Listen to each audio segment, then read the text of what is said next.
Dizem que o sucesso profissional ocorre quando você começa a ganhar dinheiro enquanto dorme. Me parece que a inteligência artificial vem tornando essa realidade muito mais próxima de muita gente. Eu hoje vou conversar sobre a transformação da inteligência artificial no atendimento ao cliente, com o Dr. Arnaldo de Carvalho, que é PhD em Ciências pela USP e professor da IFSP em Cubatão. Bem, primeiramente, seja bem-vindo ao nosso podcast. A ficção científica já tratava, há mais de 50 anos atrás, temas como direitos e cidadania das IAs, emoções e consciência artificial, ética da automação, limites da proteção lógica, livre-arbítrio e até a alma artificial.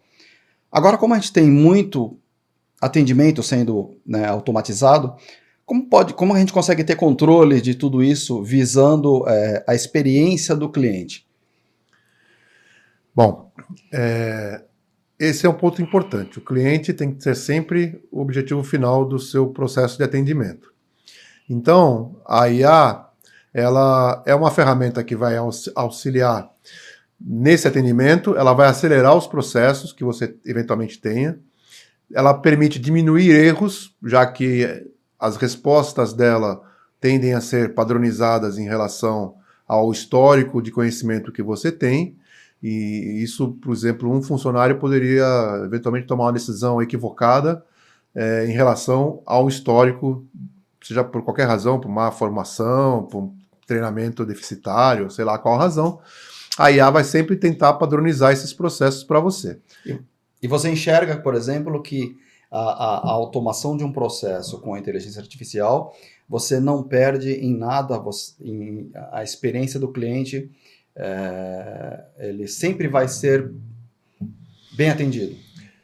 Bom, a IA ela vai resolver uma certa porcentagem dos problemas. Então, digamos, 80%, 90%, 95% dos casos de determinados processos ela vai conseguir resolver, mas sempre vai ter uma pequena porcentagem que ela não é capaz de resolver.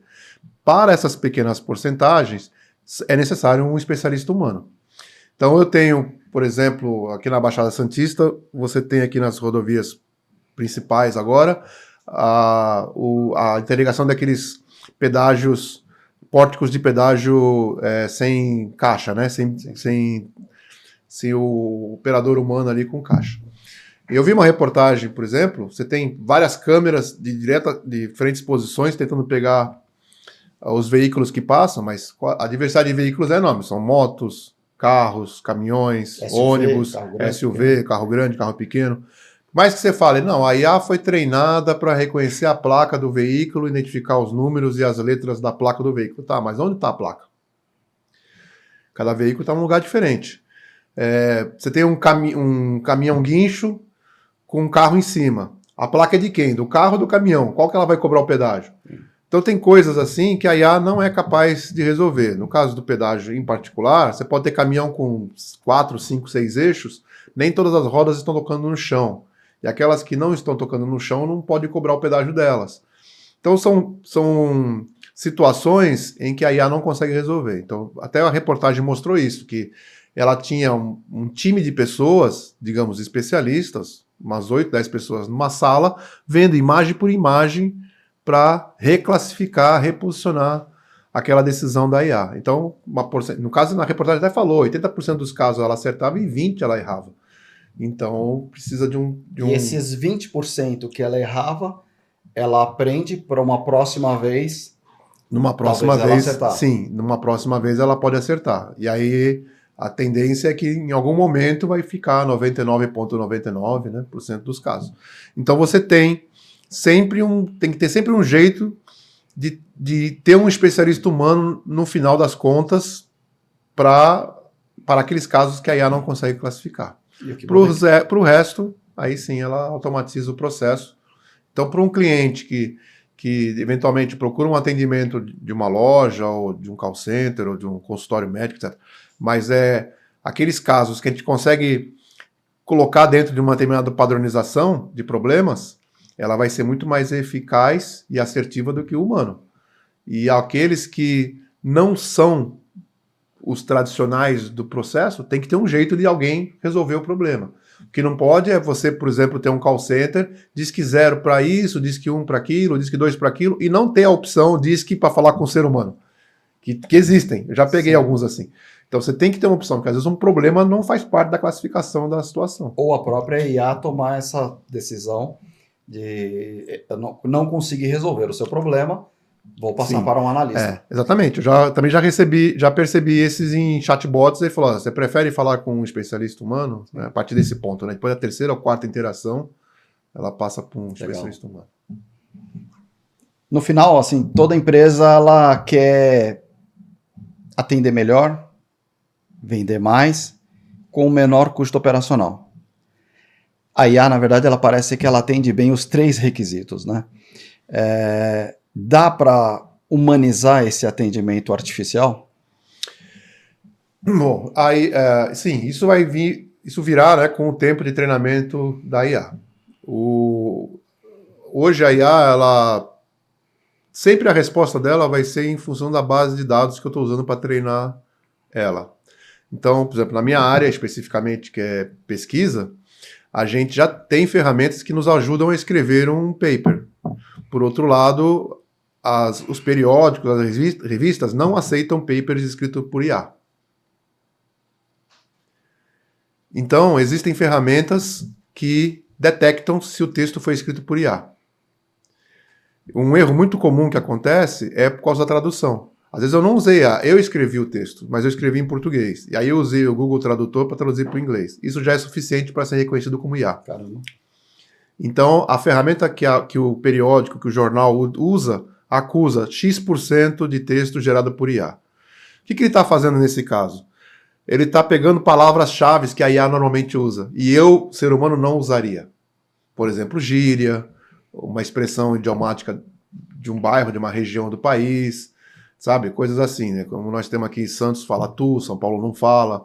Então, isso a IA é meio padronizada, né? Em função da base de dados.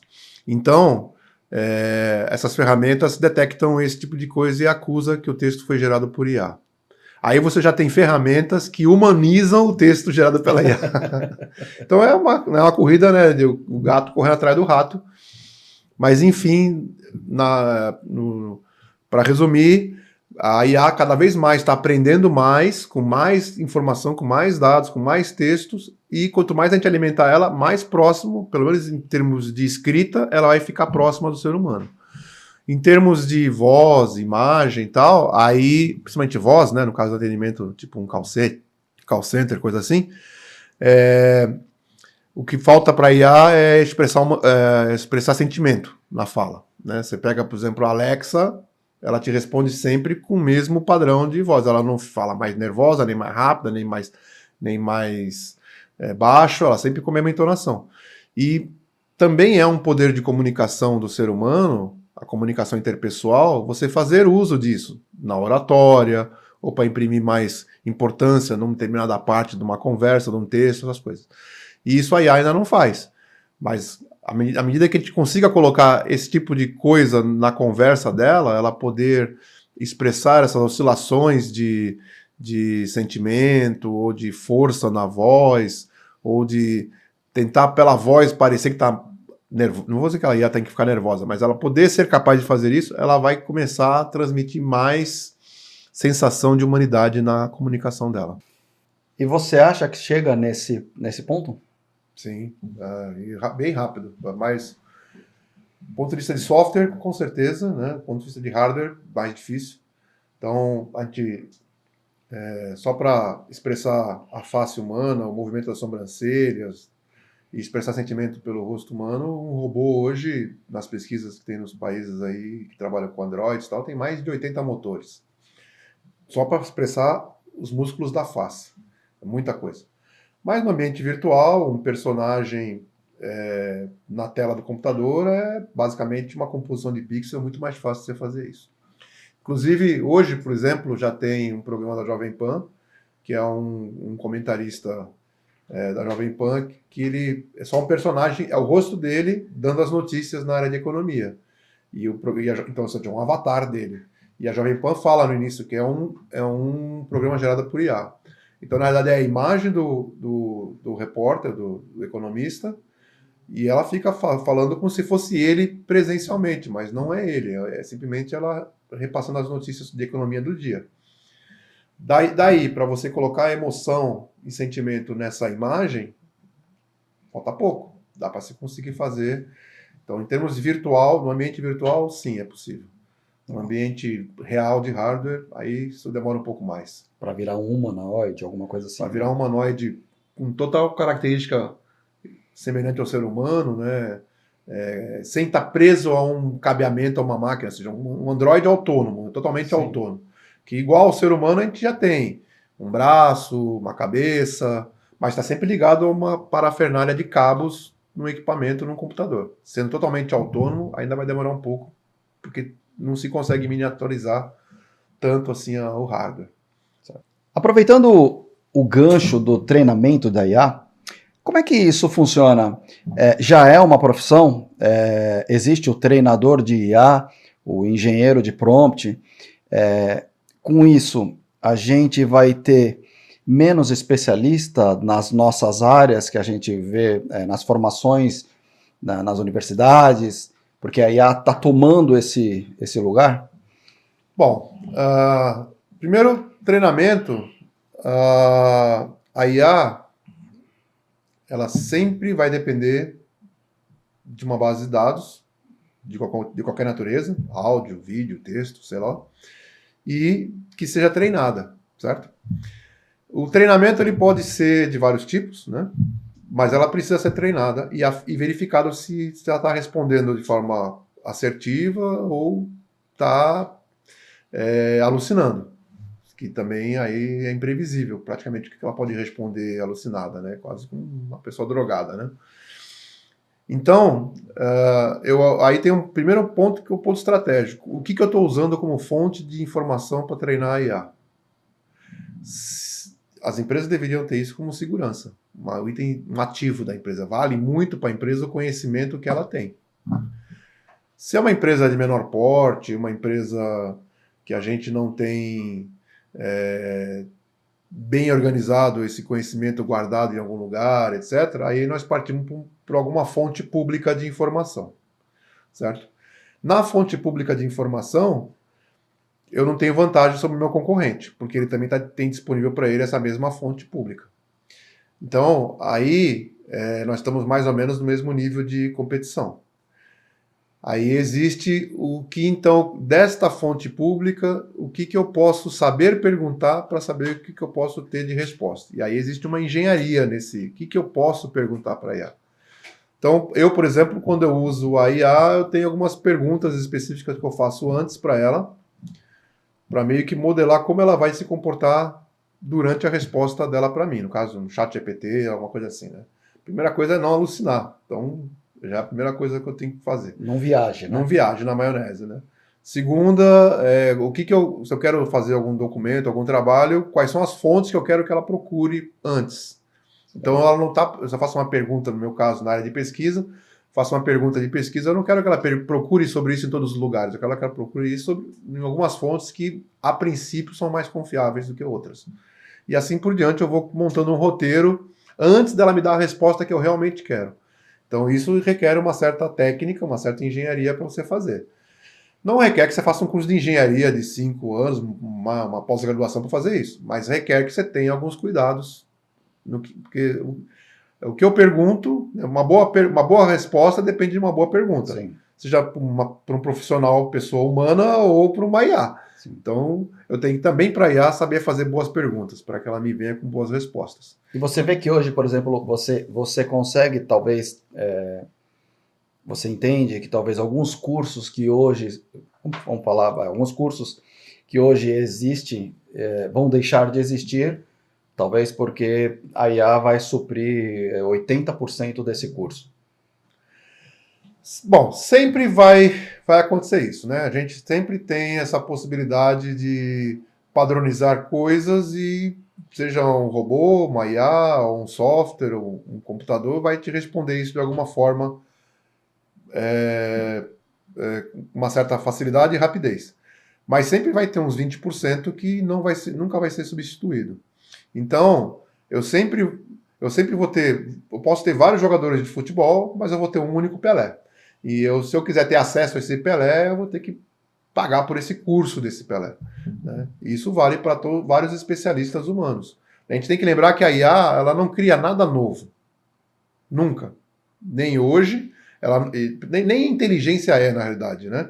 Ela é uma imitação de uma inteligência humana. A gente tenta analisar como é que o ser humano pensa, em vários aspectos, e desses aspectos, o algoritmo vai pegar um desses aspectos e tentar responder desse jeito. Então, o mais comum no início era a lógica. Se algo acontecer, faça isso. Né? Questão de lógica. Eram os primeiros algoritmos de IA. Hoje tem algoritmos muito mais complexos, obviamente, mas ainda assim a IA não é capaz de fazer coisas completamente novas. Então, você pega, por exemplo, eu ouvia música disco de vinil, e depois a gente passou a ouvir música em CD, e depois, porque o CD era digital, a gente passou a ter a mídia digital como arquivo no computador, e do arquivo do computador pôs na internet um Spotify, por exemplo. Cada vez que aconteceu uma mudança dessa, foi uma mudança disruptiva. Essa mudança teve impacto na economia, teve impacto no business da empresa que lidava, a empresa de vinil morreu, a empresa de CD depois morreu, depois a empresa que fabricava o arquivo na mídia morreu, né, e assim por diante. Então só que a IA não é capaz do vinil criar o CD, nem do CD criar o arquivo digital, nem do arquivo digital ela virar o Spotify. Ela sozinha não cria nada novo. Né? Ela não inventa novo. Parece que ela inventa, por quê? Porque ela tem acesso a uma quantidade de banco de dados que eu, enquanto único ser humano, não sou capaz de absorver. É como se nós tivéssemos há 50 anos atrás a Biblioteca Barça ou outras, né, enciclopédia britânica ou não sei o quê, e eu falasse, eu tenho memória de todos aqueles livros na minha cabeça. Né? A IA tem da internet mundial toda. Então, com o ser humano, não tem essa capacidade de rapidamente responder a isso. Por isso que ela é mais rápida que nós. Porque ela processa isso de forma muito mais rápida. Mas ela não consegue criar nada novo. Então, por exemplo, já antes da pandemia,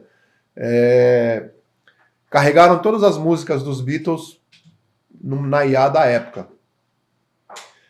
Que é o Watson, né? Da IBM. Né? Que ficou famoso esse computador, esse sistema. Carregaram todas as músicas dos Beatles. E aí perguntaram para o Watson, você é capaz de criar uma música inédita dos Beatles? Ele falou, sou, e criou. Mas você é capaz de criar uma música de samba? Não. Você é capaz de criar um tipo novo de música que não é samba, não é rock, não é bolero? Não. Ele é capaz de criar uma música estilo Beatles, gravada, né? E ele criou a letra e a música.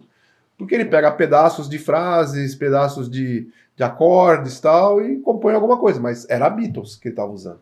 Então não é inédito nesse sentido. Né? Então isso a IA não é capaz de fazer. Tá? Então, respondendo a sua pergunta, a IA ela vai agilizar os processos, mas a gente vai sempre precisar de algum ser humano supervisionando de alguma forma. Menos gente do que antes fazia. Né? Mas... Sim. Você provavelmente lógico, se a gente pensar em atendimento ao cliente, você tinha aquelas centenas de pessoas telefonistas. Você não vai precisar de tudo isso mais, né? Mas você ainda continua tendo algumas pessoas trabalhando em outros lugares, desde que essas pessoas se preparem para esse novo mundo. Sim, também enxergo isso também. A IA está substituindo algumas funções. O homem está sendo dispensável em alguns aspectos.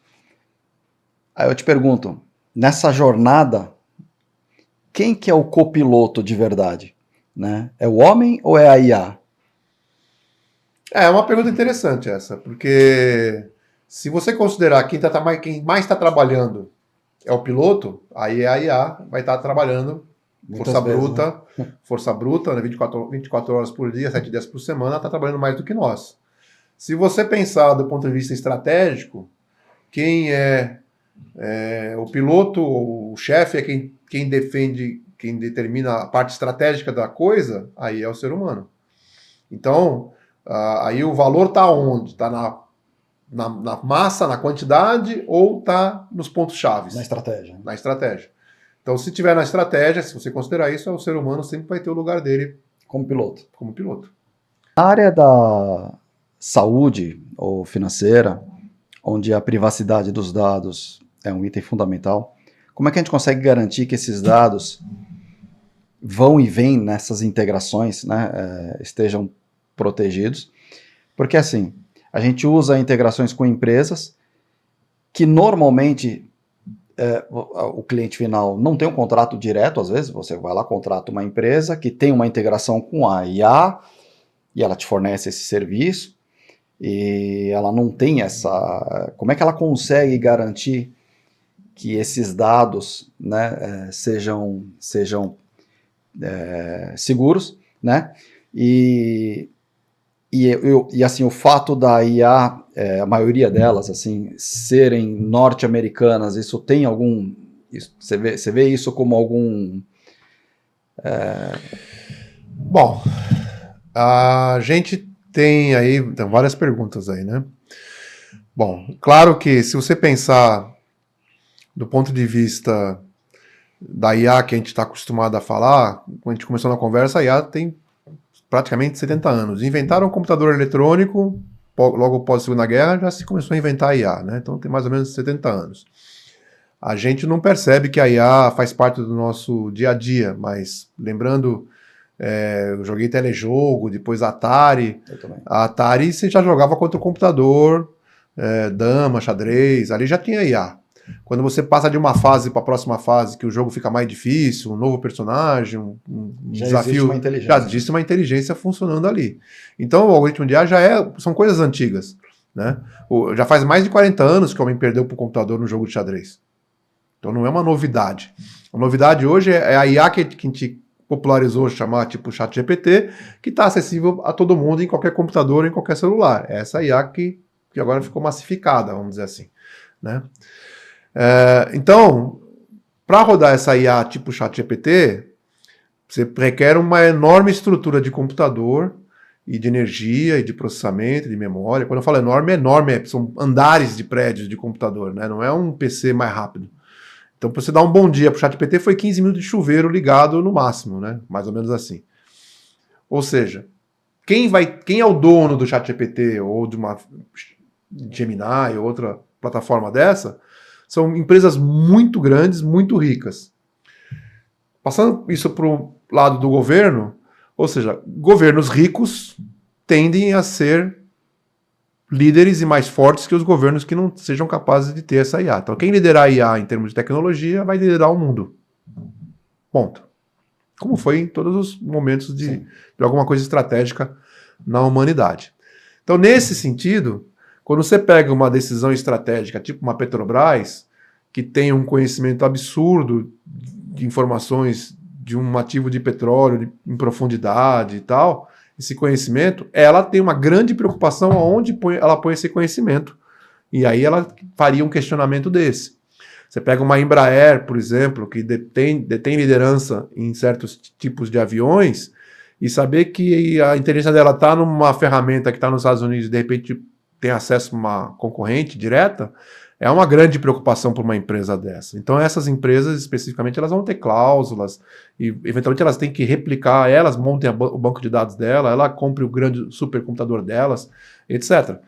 Saiu, só por curiosidade, saiu ontem um edital da Petrobras de doando o supercomputador para qualquer instituição brasileira que queira ir buscar ele no Rio de Janeiro. Caramba. Só basta você... vai um edital, se você conseguir ir lá e buscar o computador e ficar responsável, porque ele tem 6 anos já obsoleto. Para o padrão da Petrobras. Então, essas empresas têm essa preocupação. No nosso nível pessoal, existem outros tipos de preocupação. Então, a gente já vive num Big Brother, né? Qualquer pessoa que consiga procurar minimamente com uma certa habilidade na internet acha muita informação sobre a gente, endereço, nome da pessoa, etc. Existe a questão da engenharia social, em que se a pessoa que fica postando, hoje é meu aniversário, hoje meu filho fez aniversário, não sei o quê, as pessoas acompanham essas coisas. Hoje é aniversário dele, provavelmente é o número da senha dele. Ou não sei se já aconteceu com você, por exemplo, já aconteceu comigo, de você estar falando um determinado tema, você abre o celular, aparece lá, já vem aquilo que você está conversando. Estão captando aqui, né? Mas isso, tecnicamente, deveria ser ilegal. Então, mas você provavelmente já deu essa permissão antes. Em algum momento, sim. Então, foi, né, no volume de coisas que você tem que instalar e concordar, num deles já tinha essa pergunta para você. Você foi mascarado isso, mas sim.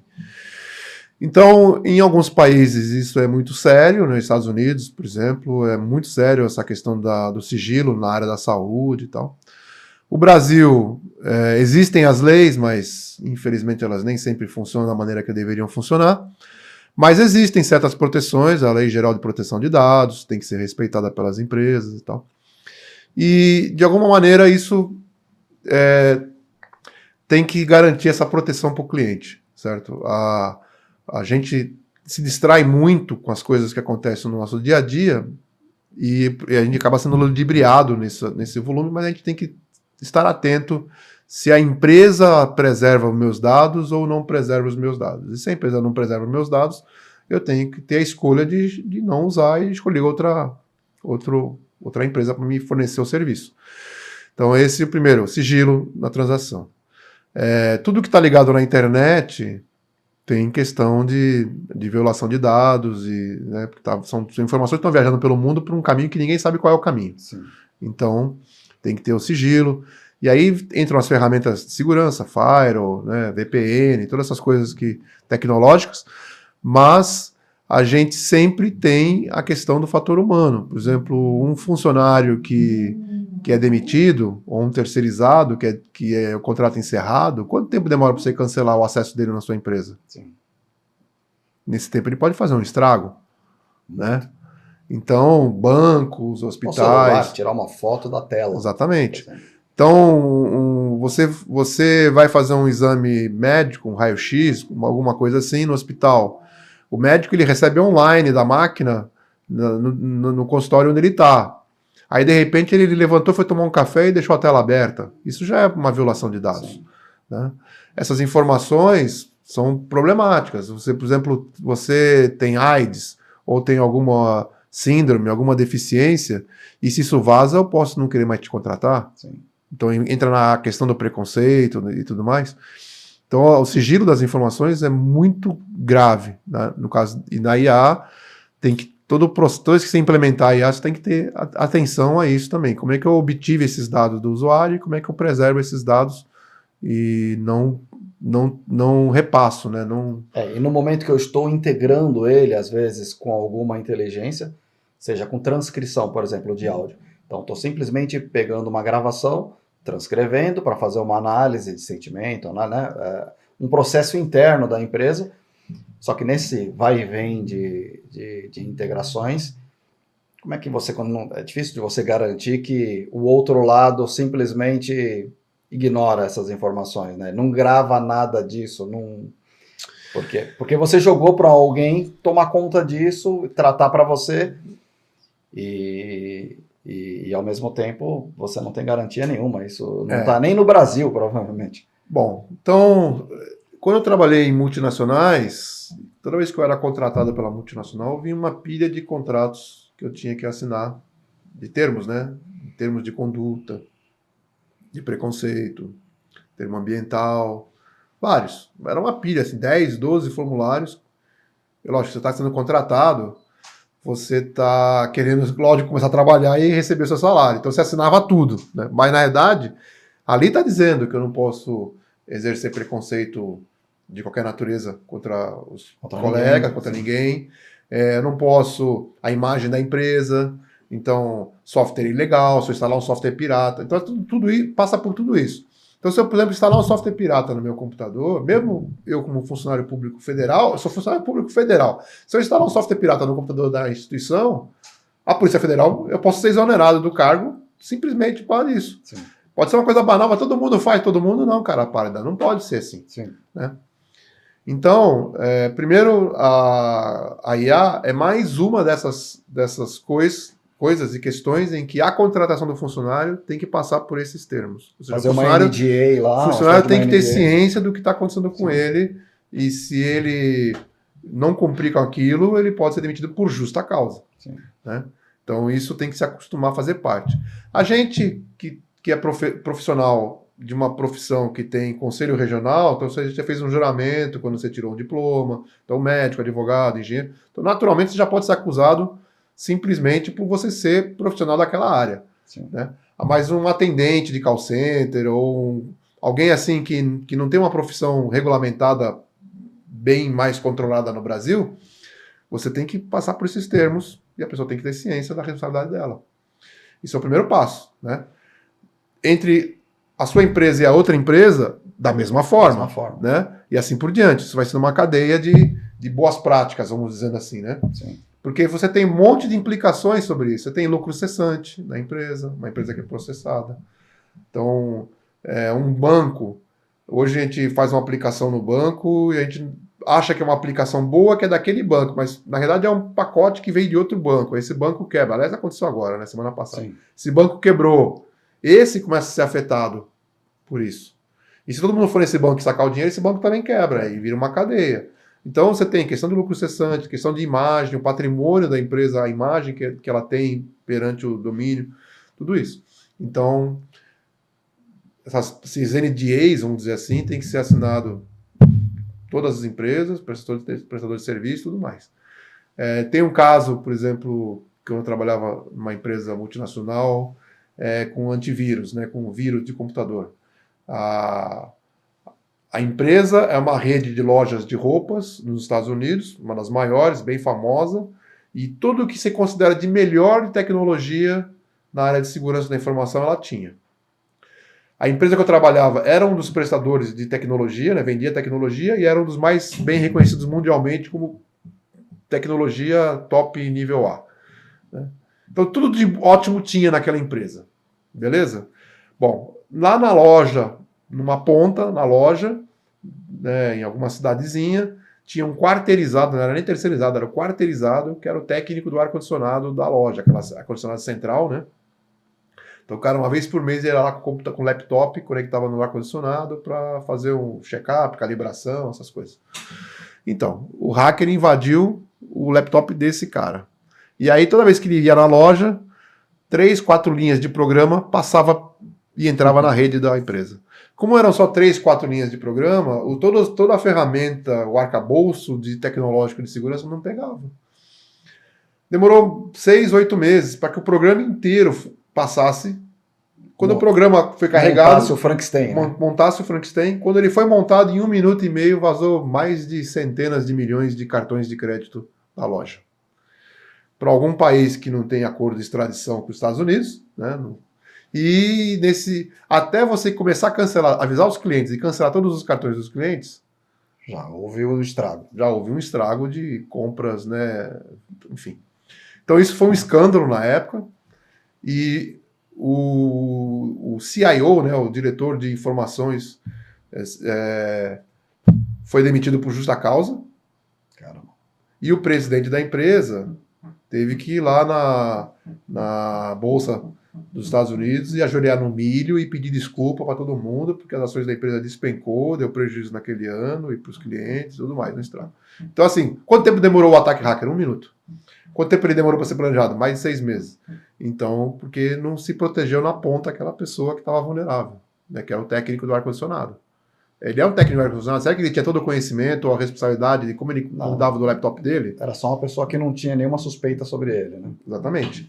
Então, aí há a mesma coisa. Em toda a cadeia do processo, a gente tem que ter esse cuidado, né, com as ferramentas técnicas que existem, né, firewall, VPN, criptografia, essas coisas todas, mas também tem que cuidar dos humanos que estão no meio do caminho aí, porque pode acontecer. Normalmente é de onde vem o... 99% dos problemas são falha humana. Ou por má fé, ou por falta de treinamento, alguma coisa assim. Na tua visão, qual que é o futuro do atendimento ao cliente? E como é que você vê as equipes de vendas, né? seja atacado, indústria, ou varejo? Como é que você vê que as equipes, que os vendedores vão trabalhar nos próximos anos? Como é que você enxerga as empresas nesse aspecto? Bom, a gente tem que pensar sempre, de novo, nos dados, né? A IA está cada vez aprendendo mais, seja que você treinou ela com dados públicos ou que você treinou ela com seus próprios dados. Então, supondo que a empresa fez uma lição de casa e procura guardar, tem os dados que ela obtém dos registros, um SAP da vida, nota fiscal, venda, né, relatórios, essas coisas, mas tem aquele conhecimento também do aprendizado da própria empresa. Um projeto que ela entregou, mas tem lições aprendidas, um atraso da obra, né, ou uma dificuldade. Isso também tem que ser, de alguma forma, registrado para que ela não cometa mais esses erros. Então, uma empresa que faz a gestão do conhecimento, já fazia antes, e continua fazendo com a IA, a tendência é que a IA cada vez mais aprenda mais, certo? E seja mais eficaz. Juntando isso com a tecnologia cada vez maior, nós estamos hoje no 5G, mas já existe o 6G. Então nós podemos ter mais velocidade e tudo mais. Então, a gente pode ver que vai ter a IA respondendo rapidamente para o usuário, com dados em tempo real daquele usuário, certo? Aprendizado, tudo que a empresa conhece sobre aquele cliente, sobre aquele projeto, ou aquele problema que o cliente está levantando naquele momento, vai estar disponível naquele momento para IA. Então essa é uma parte do avanço. Aí nós temos... E ela ainda busca isso pela internet, né? Em tempo real. Não é só aquilo que você tem de informação. Exatamente, em tempo real. Ela está fazendo isso em tempo real para responder. Então ela está aprendendo, já coletando os dados, já tentando processar a melhor resposta possível que ela pode dar, né? Uma predição, né, de uma resposta possível naquele instante em tempo real. Isso ela vai fazer integrando várias mídias. Então, áudio, vídeo, texto, tudo o que for. Então ela tem que perceber como é o canal que o cliente está chegando para mim naquele momento. Eu tenho que adaptar a resposta para esse canal, certo? Texto, se for chat, um WhatsApp da vida, ou imagem, ou áudio, telefone, o que for, ela vai responder. Então, multiplataforma, em tempo real, a base de dados do cliente que ela aprendeu naquele momento, que ela coletou naquele momento e está usando, e ainda expressando o sentimento de forma humanizada. Essa seria a grande velocidade que a gente vai ver agora nos próximos 5 anos, talvez, no máximo. Então, cada vez mais vamos ter, pegando o gancho lá do início da conversa, cada vez mais vamos ter mais pessoas ganhando dinheiro enquanto dorme, de repente. Então, pessoas que desenvolveu alguma coisa, colocou, e a IA está lá trabalhando, prospectando. Nós temos diversos profissionais, certo?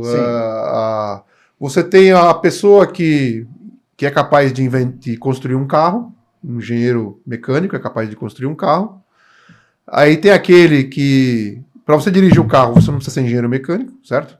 Sim. Você pode dirigir o carro. Seria bom você ter algum conhecimento do carro para você preservar o carro, a hora de trocar o óleo, né? Trocar o óleo, saber de que lado que você põe o combustível, né? O carro, você para na bomba. Algum conhecimento, trocar um pneu se precisar. E tem aquele que vai ser o mecânico que vai fazer revisão, etc. Então, na IA ou qualquer tecnologia é a mesma coisa. Você tem aquele cara que é capaz de construir a IA, um cara que estudou muito informática, programação, matemática, estatística, 4 ou 5 pilares nesse sentido, para poder desenvolver a ferramenta. Tem que ter muito dinheiro, já que, no caso, um ChatGPT são supercomputadores. Custa muito dinheiro. Então tem que ter algum suporte financeiro aí de bilhões, né? Não estamos nem falando de milhões, estamos falando de bilhões para essas pessoas. Então, na verdade, não vai ser um cara só, vai ter um time de 100, 200 especialistas em computação fazendo isso. E aí você vai ter uma grande quantidade de pessoas que são capazes de usar essa ferramenta de forma melhor, né? Seriam os arquitetos, podemos chamar assim, arquitetos de aplicação de IA, né? Que você falou aí, o engenheiro de prompt, mas tem outras pessoas que são capazes de pegar aquela ferramenta que está mais ou menos comercial disponível, né? Um ChatGPT, um Gemini e outras que existem por aí, está mais ou menos disponível, e ele consegue integrar ela de forma de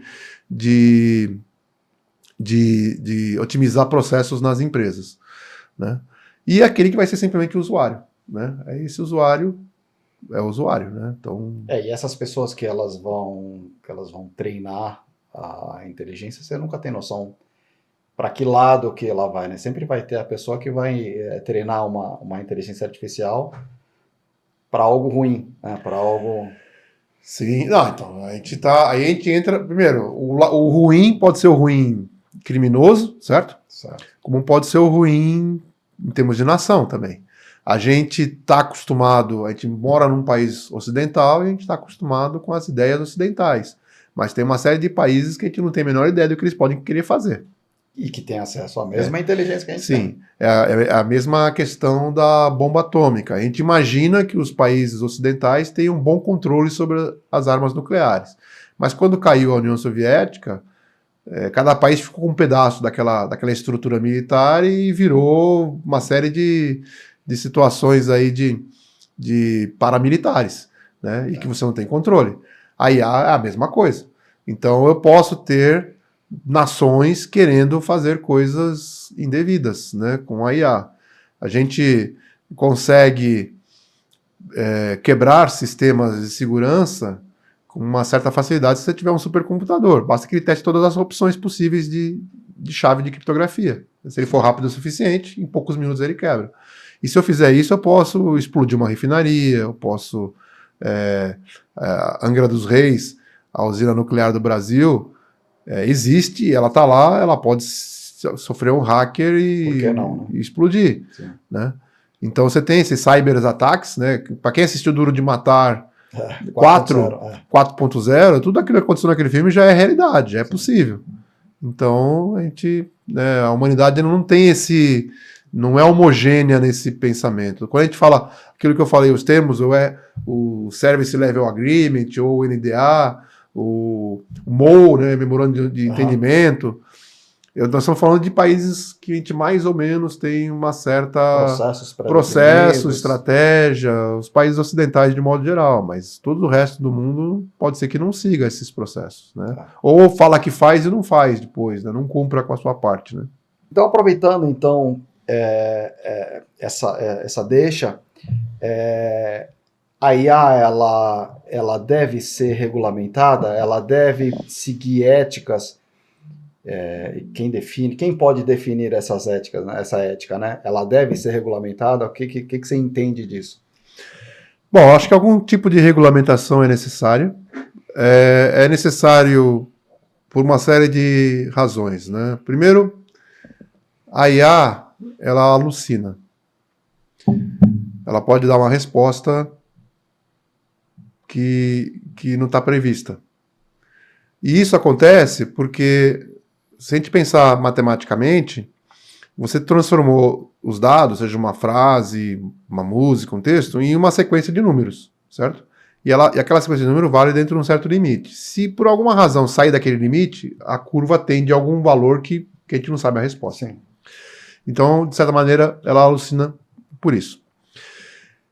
Então, eu não posso atribuir 100% de responsabilidade para a IA, quando eu sei que a melhor das IA vai ter sempre 99,9%, sabe, algum número assim, né, de acerto, de precisão. Mas sempre vai ter um 0,000 alguma coisa por cento de risco. E se esse 0,000% de risco causar um dano, por exemplo... Significar uma vida, né? Matar uma pessoa. Então, se você programa, por exemplo, um carro autônomo, o Brasil é proibido o carro autônomo em vias públicas. Então, a gente não tem um veículo 100% sem motorista no Brasil em vias públicas, mas podemos ter em vias privadas. Então, existem máquinas agrícolas, tratores, caminhões funcionando dentro de mina, dentro de fazenda, porque são áreas privadas. Mas se o carro, por exemplo, ele atropelou uma pessoa, quem é o culpado? É o carro, quem fabricou o carro, o dono do carro, a empresa, a prefeitura. Porque, por exemplo, e se a pessoa se jogou na frente do carro, ela se suicidou, mas ninguém viu aquilo, só vê ela atropelada e morta ali. Vão querer culpar o carro, mas quando foi uma pessoa que se suicidou na frente. Então, todas essas questões, eu tenho que ter alguém, de alguma forma, que legalmente estabeleça esses critérios. Então, nesse sentido, sim, uma regulamentação precisa. Agora, também não pode ser uma regulamentação que amarre a tecnologia e o uso. Então, esse é o primeiro ponto. Até porque, assim, nós também somos regulamentados. Sim, a Constituição e se a IA ela é um espelho, tenta ser uma imitação do ser humano, por que não? Né? Sim, exatamente. É mais uma coisa. O ser humano é falho. Porque assim, o ser humano é falho. Se eu criei uma IA, ela também é falha. Sim. Porque se ela não for falha, ela é Deus. Sim. Se ela for perfeita, ela é Deus. E o ser humano não é capaz de criar um Deus, Sim. certo? Teria que ser o contrário. Então, a IA vai ser falha, por natureza, porque foi criada por um ser humano. Então, ela precisa de certos limites, eu costumo brincar que o problema não é o computador ficar inteligente, o problema é eu não ser capaz de tirá-lo da tomada. Isso aí. Né? Então, a gente tem que ter um certo regulamentação de alguma forma. Só não podemos barrar a tecnologia. E a regulamentação tem que nortear em questões éticas e tudo mais. Além da questão da alucinação, tem a questão do treinamento. Se eu, por exemplo, treino a IA, o chat GPT, bom dia, e começo a falar com ele começa a me responder bom dia. Se eu falo assim, bom dia, idiota, ele é uma máquina, ele vai responder. Mas se eu falar bom dia, idiota, toda hora, ele vai aprender que bom dia, idiota é legal. E aí ele vai começar a falar isso com o cliente. E bom dia, idiota, o que você quer agora? Você acha que vai ser legal o cliente receber uma mensagem dessa? Não. Então, também temos que controlar o treinamento, que pode ter uso de má fé nesse sentido. Assim como eu dei esse exemplo idiota, pode envolver preconceito, pode envolver discriminação, pode envolver outras coisas nesse sentido. Sim. Também é uma questão. A IA deveria ser usada racionalmente. Né? Como eu falei, tem muito recurso gasto para fazer a IA funcionar. Só para você fazer um chat GPT da Bom Dia foi 15 minutos de chuveiro elétrico ligado. Então tem a questão ambiental, impacto de sustentabilidade, de meio ambiente, né? A geração no Brasil até que a energia, sua matriz é predominantemente limpa, mas nos outros países da Europa, Estados Unidos e Japão, ainda tem fonte de carvão. Será que vale a pena eu ter uma fonte de carvão para sustentar uma IA? Um computador, né? IA. Então tem a questão da sustentabilidade, do impacto ambiental, tem a questão do dano, que eu mencionei, se a IA causar um dano para alguém, quem que indeniza, quem que paga por isso. Tem a questão de uso com responsabilidade, quer dizer, a pessoa que estiver usando a ferramenta, ela tem que ter responsabilidade sobre a aplicação que ela está dando daquele negócio. A segurança dos dados, a privacidade das pessoas. Então, são várias questões aí que envolvem boas práticas e a ética. Né? No final, ela tem que haver uma legislação para controlar ela. Sim. Controlar e responsabilizar Sim, e aí hoje pontas, e passa até por outras partes. A gente acha legal pegar um programa de IA e eu criar um bonequinho ali no computador que parece o Mickey e tal, mas tem questão de direitos autorais. A gente pode hoje ser imortal se eu pegar... a Alexa fala? Qual é a voz da Alexa? Quem gravou aquela voz? Se você quer humanizar a máquina, aquela voz em algum momento vai ser basicamente uma voz humana. Parecida com algum humano. Né? Ou parecida, mas não tem direitos autorais sobre isso. E quando essa pessoa morrer, vou continuar podendo usar a voz dela, que ela já morreu, né? Ou a imagem, se for o caso. Então tudo isso tem que ser discutido e criado regras para isso. Obrigado por ter vindo. Eu que agradeço, fico à disposição. E você que gostou, nós estamos só no início, né, dessa jornada da inteligência artificial. Vão vir muitos assuntos, vão vir muitas novidades, na verdade.